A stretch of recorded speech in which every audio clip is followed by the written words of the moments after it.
best when the backs are up against the wall. They fell down 17-3 at one point. Looked like it was going to be a complete annihilation for the Giants, and everybody was calling for. I was seeing tweets at halftime that were calling for the firing of Jim Schwartz. Mhm. Hopefully, there were some tweets that were pontificating, hopefully, about the Jaguars releasing Nick Foles so he could come back to the Eagles. I mean, there's all different kinds of things that were happening. And then all of a sudden they force overtime and they're able to get the victory. It does give the Eagles the opportunity to win this, and they can win it. The Dallas Cowboys are still in the driver's seat when it comes to this division, but they're really losing grip on the wheel right now. And if they don't turn around and show something, quickly, then it would not shock me to see the Philadelphia Eagles sneak in, take this division, and knock the Cowboys out of the playoffs. And what a disaster of an offseason it would be in Dallas if that Mhm. happened after all of the hype and all of the promise they showed earlier on this season. Yeah, and look, that's the thing that would.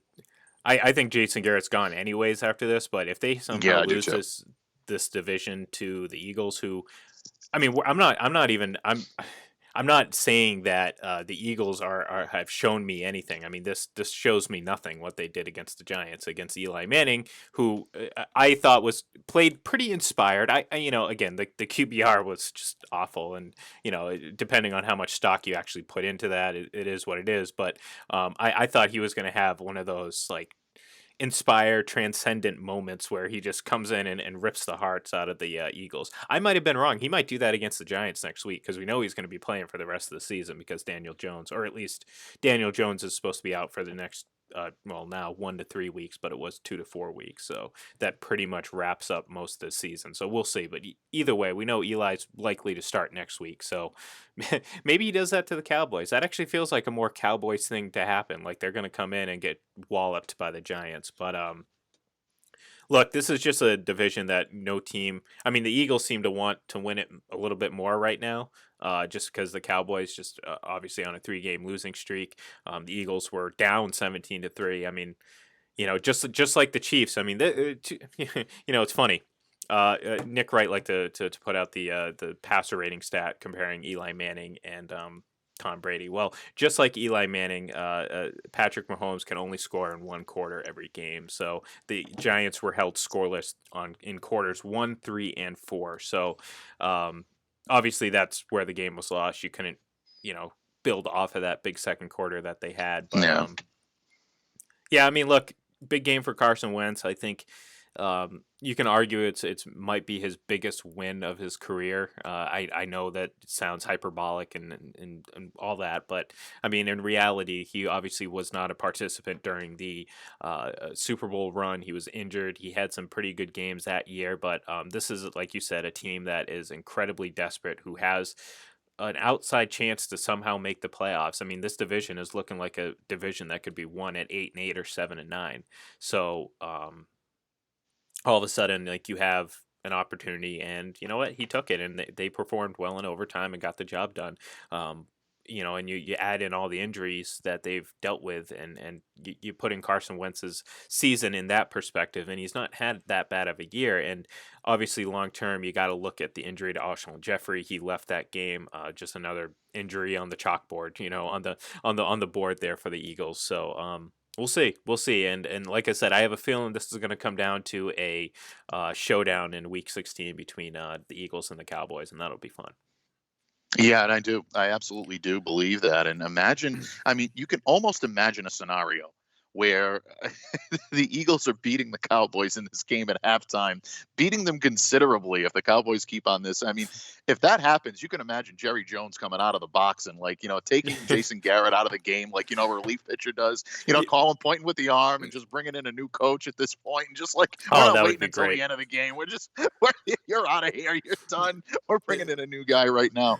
Of course, I'm kidding, folks. But I mean, It's still, I do believe it's going to come down to that. I think the way this division has matched up is exactly what you're going to see. And I think it's just amazing to me that one of these teams is going to get a number 3 seed. It's just mind boggling. It really, well, really is. and But and I'm actually glad you brought that point up because I will also say, and I said this the other day on Twitter, please, people, if that happens, don't overreact.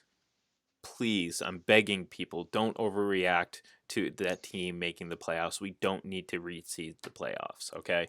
In Yeah, my exactly. like the Well, only the two NFL has teams. already come out and said they're not going to do it. So Okay, and it's and and yeah, I'm glad because that's just foolish and that would be an overreaction because the playoffs are fine the way they are. If that happens, it happens. To me, the only two teams that deserve, quote unquote, deserve a home field or home game in the playoffs are the top two seeds. So anything after that, I really don't care. So if you're a third seed and you happen to have to go on the road, well, you know, or if you have a better record than the third seed and you have to go on the road, well tough, you know, you know what I'm trying to say.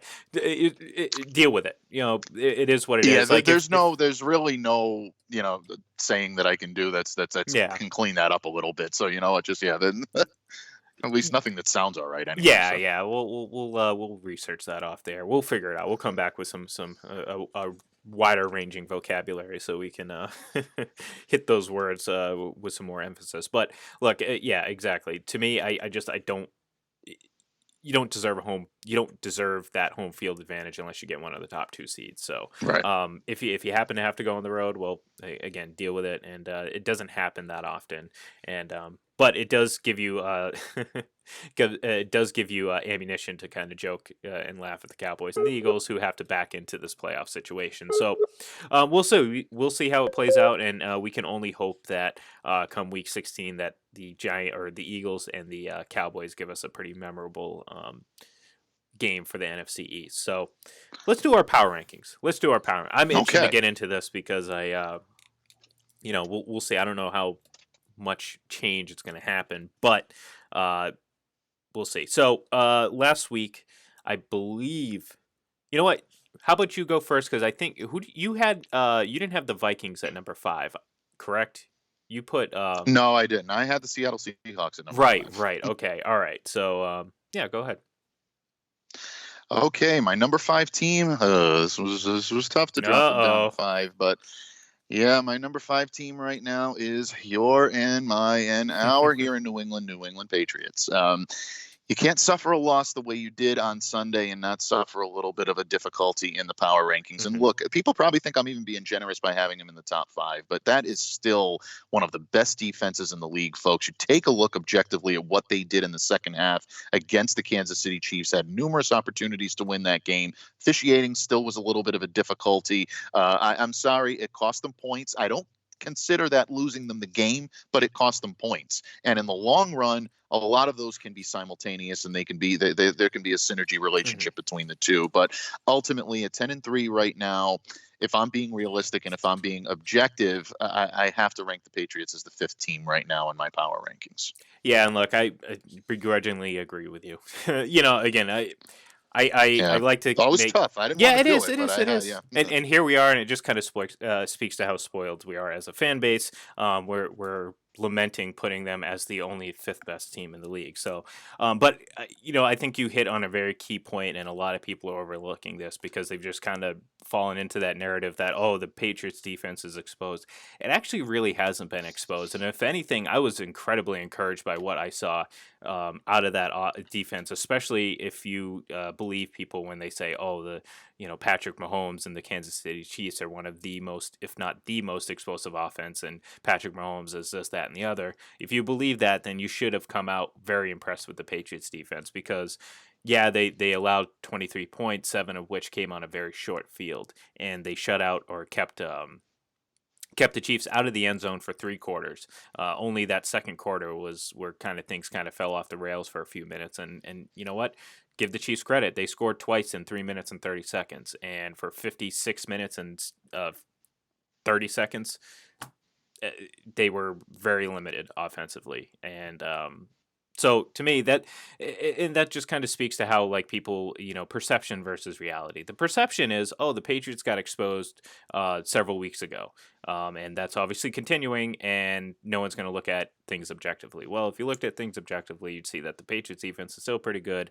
The Patriots offense was despite everything, all the circumstances, a fingertip of Brashad Breeland away from tying this game. So I think the want and need for the Patriots to be bad and to fall off the cliff is so rampant among anti-Patriots people that you go into that game already believing what you know, without anything changing your mind. So you're going to go in, you're going to say, "Oh, the Patriots, Tom Brady sucks, the offense sucks, the defense is falling off," and well, the Patriots lost, so that's all you need to confirm what you thought before. So there's no critical thinking here. We like to bring some critical thinking, and to me, I think the Patriots still are one of the top 5 teams in this league. I think the offense, despite its struggles, has the talent available to turn things around and be more productive. They just got to clean up a lot of little things here and there. So for the time being, they are my number 5 team, and we'll see how it grows. So number 4, Mike, who you got?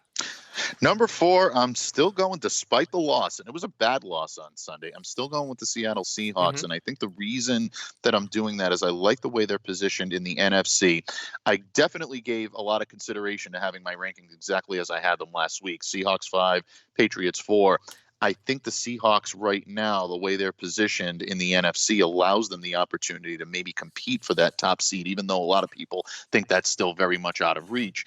I don't necessarily believe that is. I still like the way they're situated on both sides of the ball. I still like Russell Wilson in big game situations, even though he did not, necessarily have the greatest game against the LA Rams. And credit the Rams, they came in and did what I didn't think they could do, and that is rebound and show that they can still beat a very good team in their division. So I go with the Seahawks at number 4 at this point, simply because I still think there's a lot more talent there than what we saw against the Rams this weekend. I think they'll bounce back pretty nicely this weekend. I disagree. I mean, we kind of agree, we kind of don't. I mean, I had last week I had the Seahawks behind the Patriots, and I keep it that way. I have, if we were to do our top 6, I'd probably put the Seahawks number 6.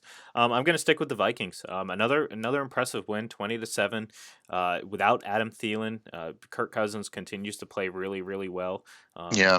So I'm gonna I'm gonna stick with my guns, and I'm gonna have the Minnesota Vikings at number 4, and look, they still have an outside chance to win this division, because I don't think, um, I like the Packers, and I think they're a good team. I don't think that they're among the top 4, that upper tier 1 teams in the league right now, and I think you can kind of, obviously Baltimore, San Francisco. Uh, Depending on your view of the Patriots, I would personally still keep them in that top tier team, because again, I think a lot of what they've done recently helps that, and their history, of course, and who they have and all that stuff. So I would keep them in that top tier, but you know I kind of feel like that's the upper tier. I mean, maybe the Saints, you can maybe throw the Saints in there, but their defense leaves a lot to be desired. So anyways, the Vikings and the Packers, I don't think are in that tier 1 set, but I think they're in that second tier in terms of, okay, this is a team that if at the right time they could get hot and win a few games, and that could be all that it needs to win a Super Bowl. And in this case, the NFC North is still up for grabs between these two teams, and so I will say. I would say the Vikings number 4. Very long-winded answer, but Vikings at number 4 for me.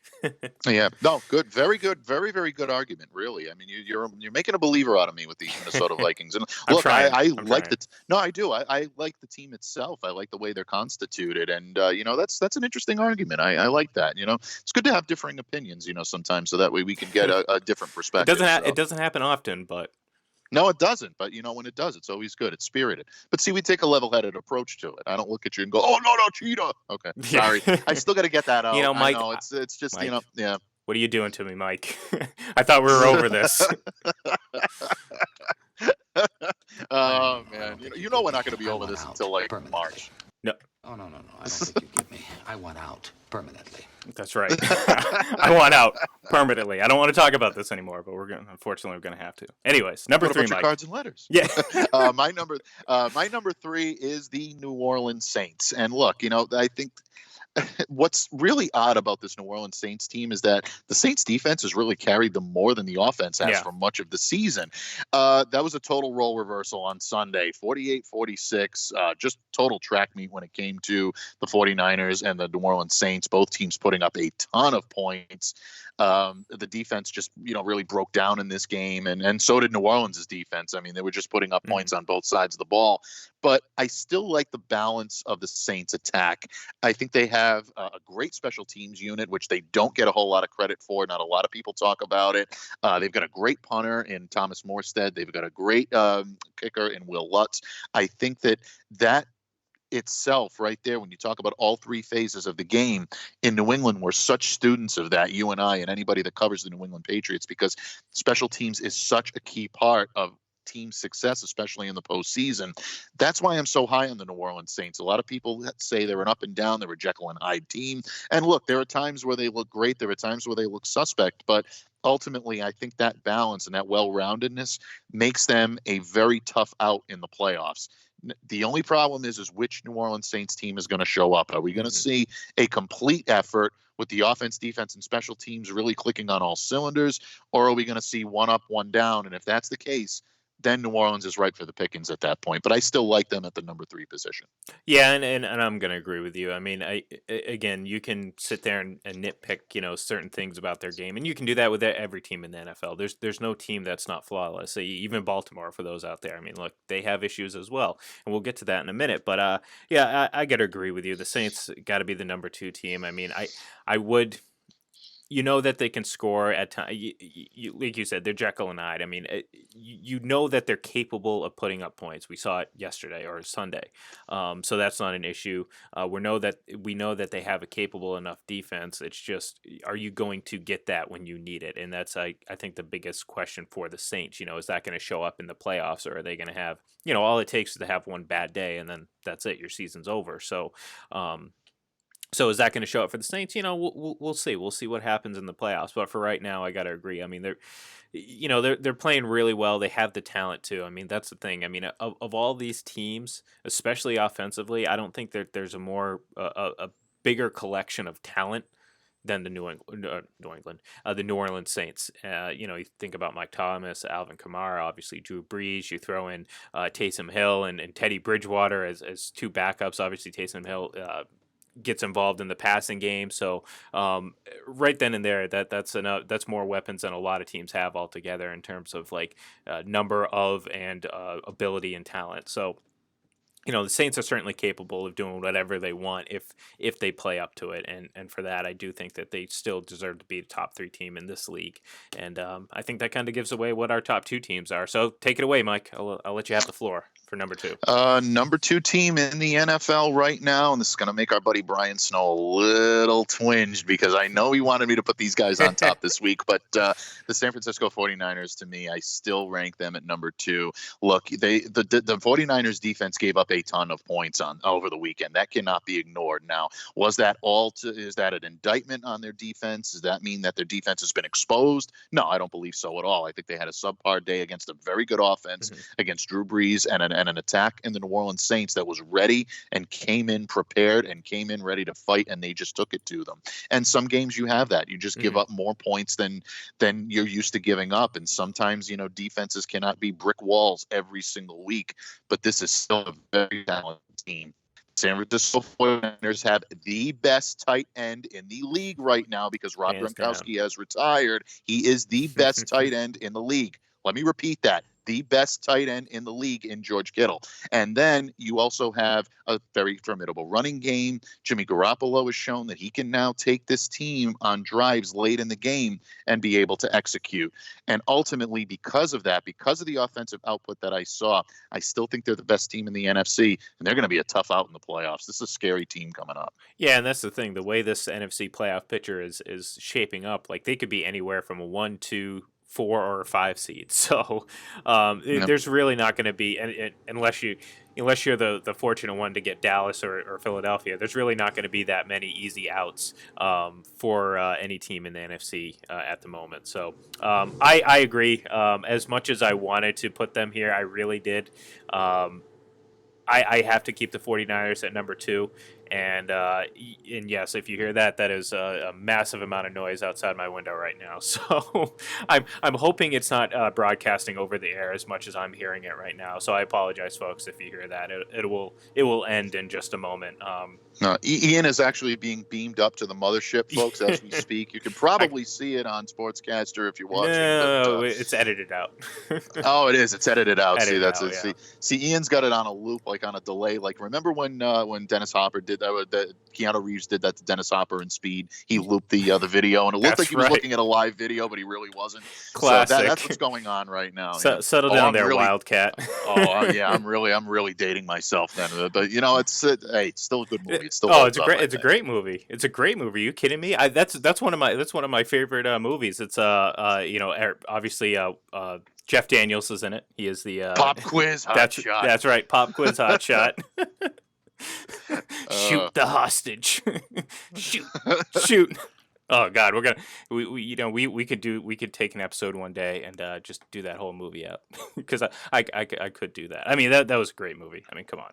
It did. That movie really played out like an episode, like a mini type 24 type series. That had a feel of being shot in real time. And I know it wasn't, but it had that feel. It was one of those action movies that you really looked at where, like this looks like it could almost like have been shot in real time. Very similar to like the original Die Hard and some of the movies that you've seen. The action movies that hold up are ones that are shot in that fashion. And I think it really maybe it laid the seedlings for that. Who knows? Well, it kind of, it obviously it was a one continuous, there was no break and those are fun because it only spans several hours, but it was a good one. It was a classic. Keanu Reeves, there was some great action in it. Dennis Hopper, I mean, it was a great I'm going to start using Pop Quiz Hot Shot a lot more. Thank you for bringing that one up. But yeah, definitely use that as a drop. That's always good. There you go. I'm working on it. Pop Quiz Hot Shot. Figured out what to watch. I mean, it's great drama, great stuff. Yeah. But 49ers number 2. So without further ado, I guess number 1, Mike.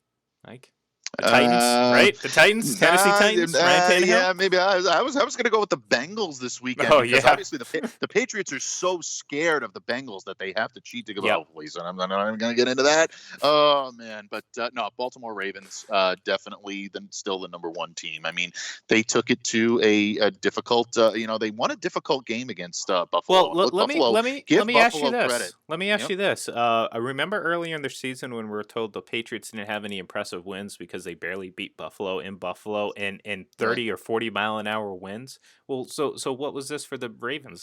This probably wasn't impressive then, right? So maybe I should put them down. Maybe I should knock them down a notch, even for winning. Well, no, but Josh Allen wasn't knocked out of the game, so that was right. The whole narrative. That's right. what we're hearing up in Buffalo right now. If Josh Allen wasn't knocked out of the game, imagine what the outcome would have been. Yeah, the outcome would have been the same. The Patriots had figured out Josh Allen in that game. Josh Allen was not the reason why the Patriots were struggling to put up points in that game. It was the Buffalo defense. It was a matchup of defenses. Mm-hmm. Patriots defense came out on top. That's what happened in Buffalo. Who knows? Maybe it's going to be a flip of the script when these two teams face off in Foxborough in a couple of weeks. I'm very high on the Buffalo Bills. I'm not going to sit here and knock on them. Sure, that's the Bills and not something else. Well, that's a family show. We're not going to get into that right now. But in any case, what we do on our own time. No, I'm kidding. Yeah. But in any case. No, I mean, the Buffalo Bills right now, I think, are a very good team on both sides of the ball. I think they've grown a lot offensively. And this is going to be a tougher offense to face for New England specifically than it was back in, week 3 or week 4 of the NFL season when these two teams were still kind of getting their legs under each other. But getting back to the Ravens, I don't want to disrespect the Ravens here, but no, please do. Talking about everything else. Well, yeah, I guess so. I guess they've got the top-ranked rushing attack. Lamar Jackson is the best runner in the league, and he plays the quarterback position. And that's a very dangerous proposition when you're an opposing defense trying to game plan for this team. Mm-hmm. It's very tough to do it. The one thing I will caution Ravens fans on is that the last couple of weeks, and I think we started to see this a little bit in the drips that we saw in the New England Patriots game when the Ravens came out on top, won that game. No question about it. But we saw the Patriots be able to do some things to slow Lamar Jackson a little bit in the second quarter and even into the second half. We've seen that grow a little bit. I think we've seen it grow in the San Francisco 49ers game last week. And then I think you saw the Buffalo Bills take that to the next level this week. So keep a sharp eye on the Ravens offense. They need to make some adjustments, and they may need to start practicing a little bit more of having Lamar Jackson be a prototypical pocket quarterback and be able to take the game over. If he can master those two phases, this is going to be a very tough team to beat because that defense is playing much better. However, if Lamar Jackson struggles, like we've seen him do a little bit when it comes to running the offense in a traditional pocket scheme, that may be the way to be able to put the clamps on this team a little bit. So, yeah, keep an eye out for this Ravens team and whether they can make the adjustments to be able to do it. I think they have the talent to do it. I think they have the coaching to do it. The question is, will they do it? Yeah, and that's a great point, and that's something very similar to what I was going to bring up was, I mean, look, this team is not flawless. There's not a flawless team in this league. We see it every week. Any team, generally the good teams can beat any team, and they, some of these good teams can lose to any team. And I think the Ravens, and I think you brought up a great point about Lamar Jackson. No one's denying how great and how good he has been, but we did see a little bit of that from the Patriots, from other teams that have faced them since, and we saw it from Buffalo this week, and they did a great job of limiting what the Ravens did offensively, at least for the most part. And we're talking about a team that I think a lot of people believes has a somewhat limited offense in Buffalo. So, there's a, I hate using the term blueprint, but there is a strategy out there, and not saying that this team can't evolve and adjust to that. Like you said, they're well coached. I think John Harbaugh is a good NFL coach. I think he's,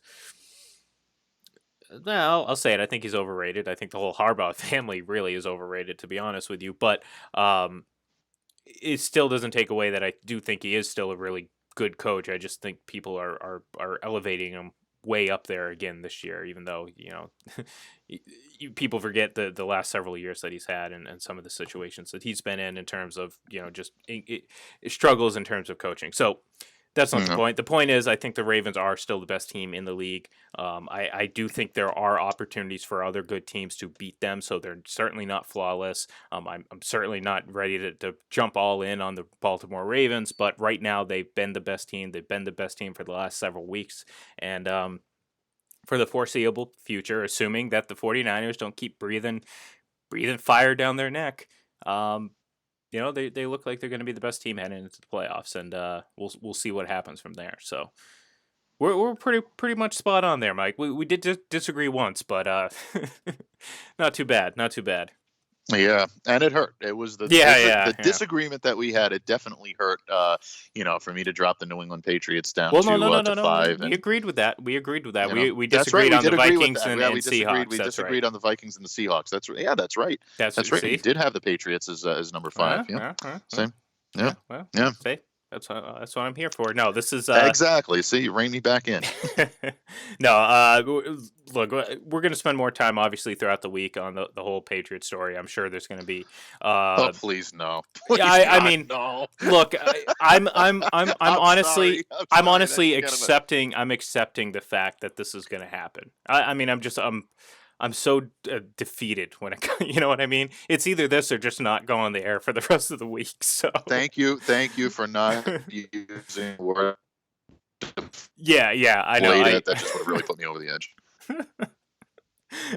You just lose it. That's just like the key word that gets you going. It's like, all right, I can't. I'm done. I'm finished. I can't do it. But no, it's we'll try to avoid it as much as possible because again, there's really, to me, I guess there's not really much more that we can learn from it other than, if everything we've heard so far is just not true and then everything changes. But then, again, we'll see. But until then, we will be back tomorrow at 8 a.m. So we'll be talking about a lot of stuff. We'll do some fun, looking ahead a little bit to Thursday Night Football and the new, the week ahead and everything like that. We're going to start putting into works our plans for our Festivus show. I got some plans, Mike. I haven't shared them with you yet, but I got some plans, and I think it's going to be fun. Like, how does a Festivus voicemail for the fans sound? I think that's really good, where everyone can leave a message where they air their grievances, and we can play it and react on the air. I think that's a good idea. So keep an eye out for that. We're going to give you some more information. It's going to be we're going to do a special 2-hour show coming up here in a couple weeks because we're not too far away from Festivus, my friend. No, we're not. We're really, really not. It's coming very close. Week December from Monday. 23rd, the airing of grievances, the feats of strength. Yes. This will be the best Festivus ever. Get the poles out of the crawl space, folks. Don't forget, no tinsel. Frank Costanza finds Tinsel distracting. Very distracting. Requires no decoration, but that's exactly what's going to happen. And Kramer's got the night off from the bagel shop. Yes, I guess that's right. That's right. I forgot the name of the bagel shop. H&H. H&H Bagels. Thank Come on you. now. Wow. I'm here for that. Coming through in the clutch. With just about a minute left, you come That's through right. in the clutch. That is awesome, my friend. And one more clutch thing for me. With 25 seconds remaining, be sure to follow us at FPC Radio Live. You can follow me on Twitter. It's at IGLEN31. He is at MDABATEFPC. And be sure to follow at Full Press Radio for all of our radio programming, including Snowman in the Morning coming up here at 9 a.m. And, of course, subscribe, download, and rate our show on all the major podcast platforms. That's FPC Radio Live. Thank you, folks, and we will see you. He has changed the NBA game forever. Michael Jordan did it. Wilt Chamberlain did it. Bill Russell, Magic Johnson, Larry Bird, Scottie Pippen. And now you can add Stephen Curry to the mix for this.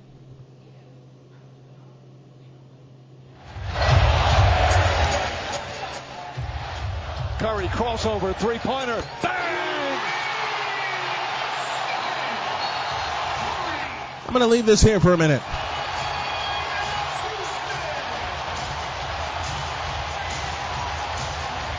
How many times in 10 years? How many times in 10 seasons have we heard about a Curry dagger? How many times have we heard the phrase, Chef Curry deals again? How many times in 10 years in a Warrior uniform have we heard Stephen Curry has changed the game of basketball? On that last one, not many. Because no one noticed how he has changed the game of basketball. Run that back. Mike Breen on the call, along with Jeff Van Gundy and Mark Jackson. And remember, Mark Jackson was a coach for Stephen Curry. Mark Jackson was a coach for Stephen Curry. Run that back. Neither team with a foul to give. They've been in the penalty for a while.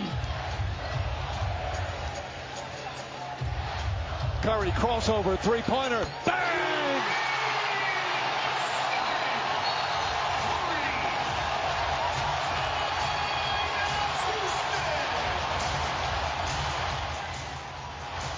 And his dad's just in the stands, just smiling. He's like, I've known this for most of his life.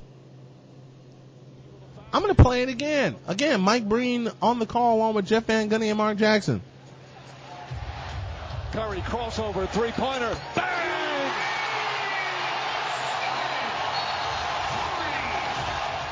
I'm sorry I couldn't get the call from Tim Roy, one of my good friends and the voice of the world champions.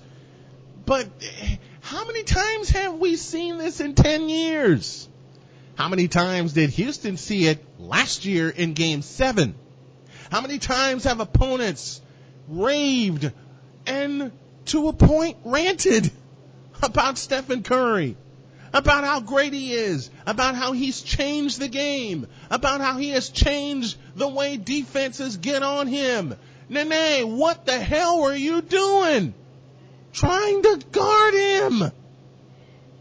You were trying to guard him in a pick and roll.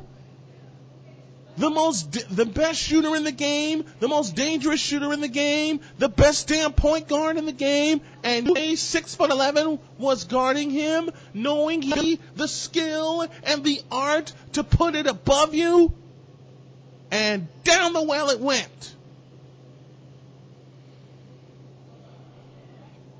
He's just a shooter. He's just a shooter.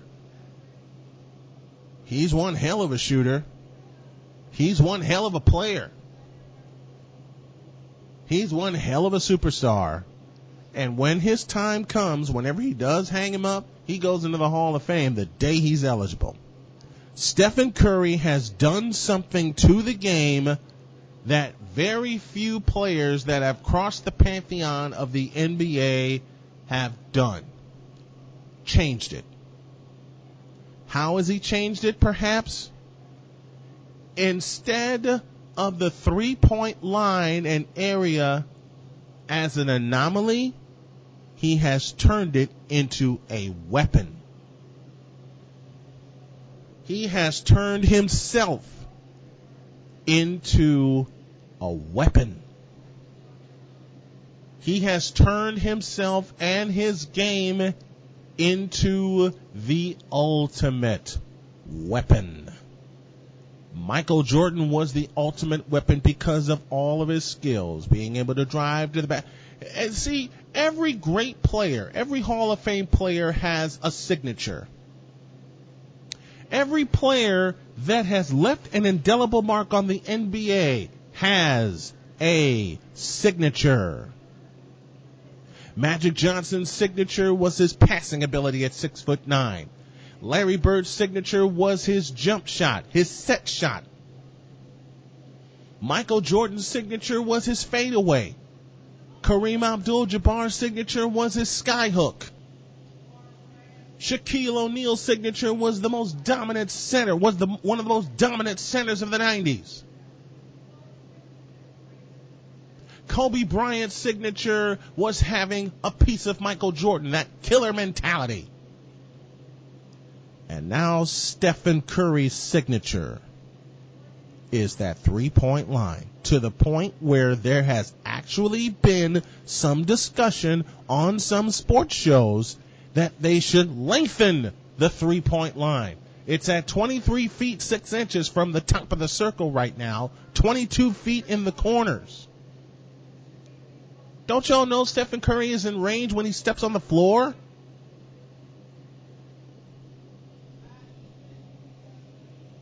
Don't y'all know that Stephen Curry has changed the game more to the point I'm going to use a word that is very rarely used when it comes to NBA players or NFL players or NHL or Major League Baseball.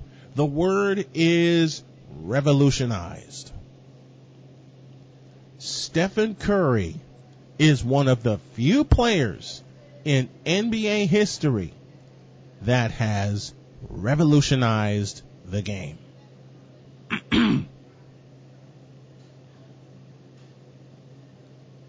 He has revolutionized the game. Why and how? I'll explain again. He has turned the three-point line and the three-point shot from an anomaly into a weapon. His weapon. Klay Thompson's weapon. Kevin Durant's weapon. He has turned the three-point line from something you may see in a game when it's on the line into an everyday occurrence. Every year, he works on his game. Stephen Curry has stolen a title from Magic Johnson that I believe is warranted. The ultimate point guard. He's got the handles. He's got the court vision. He's even 10 years in working on his defense, because the knock against Stephen Curry is, he doesn't play defense. Want to bet? Want to bet? He plays more defense than James Harden ever does. And Stephen Curry comes up with the plays when he needs to. James Harden hasn't. Russell Westbrook hasn't. LeBron James hasn't. Shall I go on? Giannis Antetokounmpo, and I'll get to them in a minute, hasn't. So you want to tell me that Stephen Curry has not revolutionized the game? Wrong answer. Has he ever revolutionized the game? Ever. I've run out of words. He has changed the game forever. This is what people don't understand. How he has changed the game. Coming out of Davidson, and look how he's grown into his NBA body. when he was in high school and when he was at Davis, and he was swimming in that body. He was swimming in that uniform. I beg your pardon. Now, man, please. You know how many you know how many guys and girls alike buy his shoes? You know how many guys and girls alike buy his jersey? Shirts that can be a jersey with his name and number on it.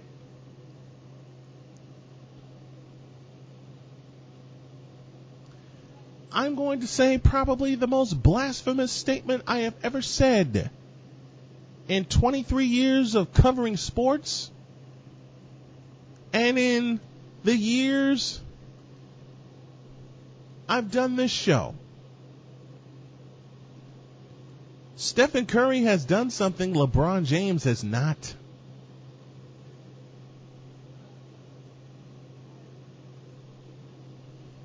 Oh, y'all didn't hear me. Let me say it again. Stephen Curry has done something LeBron James has not. Revolutionized the game. He has made the game a distance game. Instead of everybody banging it down low. Instead of everybody, let's get...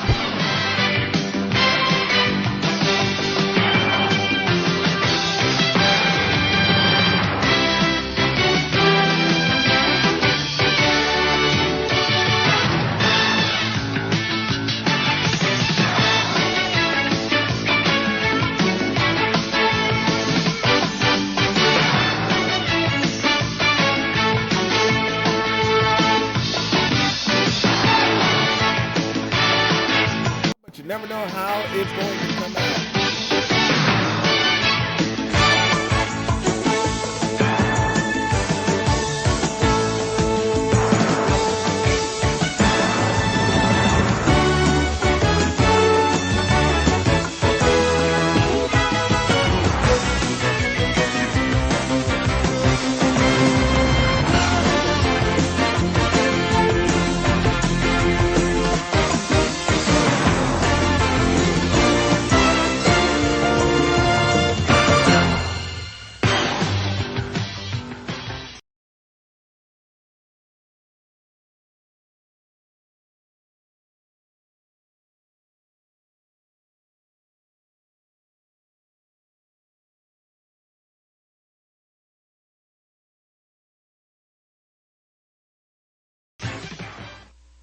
This is Snowman in the Morning, where true sports talk lives. Excellent.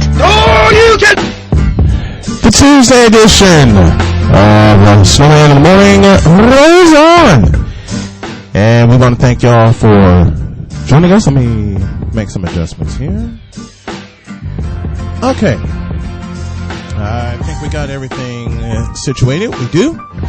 And if you want to advertise on this here program, all you have to do is drop an email.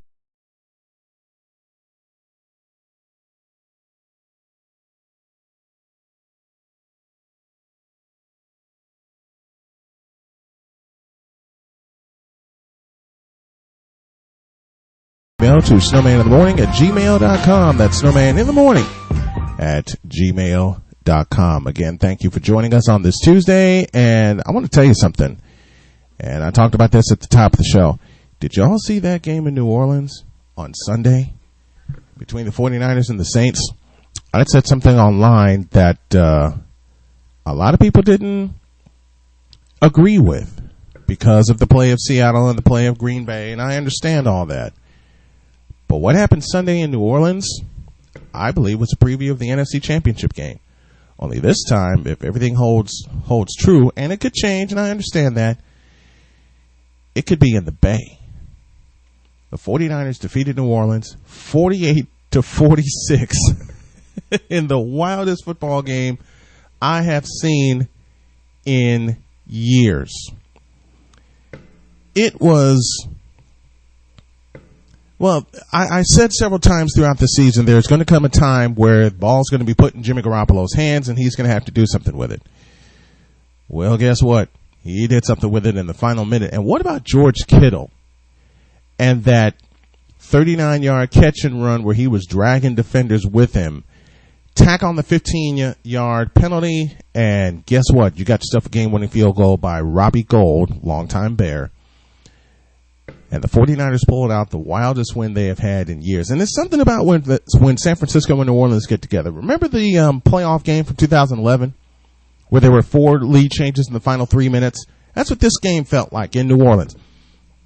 It looked like New Orleans was going to run away with the thing. And I kind of resigned myself to that fact after seeing New Orleans go down the field twice, then take a 2-score lead on 2 occasions, 20-7 and 27-14. But this game was made on the final drive of the first half when Garoppolo took him downfield and stuck it in the end zone. And the 49ers led 28-27 at halftime. Halftime! It was 28-27. 94 points, almost 1,000 yards. And I told my buddy Stephen Askins during his NFL preview show, I told Stephen Askins I wouldn't be surprised if there were 900 yards between these two teams. There were 981 yards between these two teams, and I apologize for that little blip on the video feed. 981 yards between these two teams. But you see, New Orleans made 3 mistakes.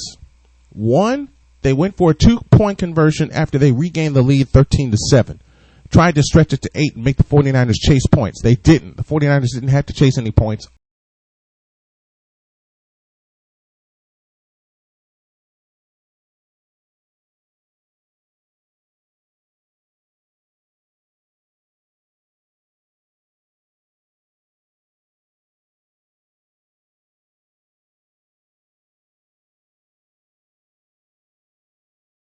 Incomplete, which gave the 49ers the ball back. They drive down to make a field goal. And then the third mistake, the third critical mistake, after they regained the lead 46-45, they went for another 2-point conversion to try to stretch it into a field goal lead. You know, I can understand the thinking at the time. But basically, when they missed that 2-point conversion and that pass from Drew Brees fell flat, it fell flat. You open the door for San Francisco to beat you. And it's a rare occasion where Sean Payton leaves points on the field. He did several times on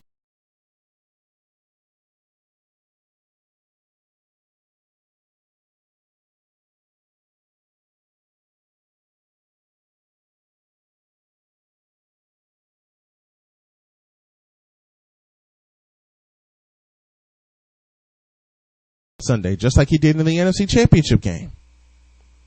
And he left the door for the 49ers in the final minute, not minutes, minute, to zip down the field to get the aid of a pass interference. And Robbie Gould kicks a winning 30-yard field goal, and the 49ers win 48-46. This is nothing against Seattle. This is nothing against Green Bay. Clearly, the 4 best teams in the NFC right now, San Francisco, New Orleans, Seattle, Green Bay. San Francisco's win was important because they are back on top of the NFC West. Seattle has a game in hand because they beat the 49ers in Santa Clara earlier this year. But I believe this puts San Francisco in a position, and Mike DeBate and I have talked about this on the program. It puts San Francisco in a position table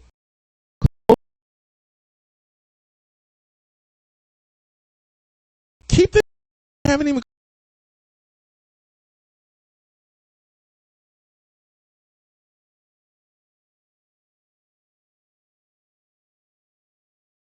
but I believe this really puts San Francisco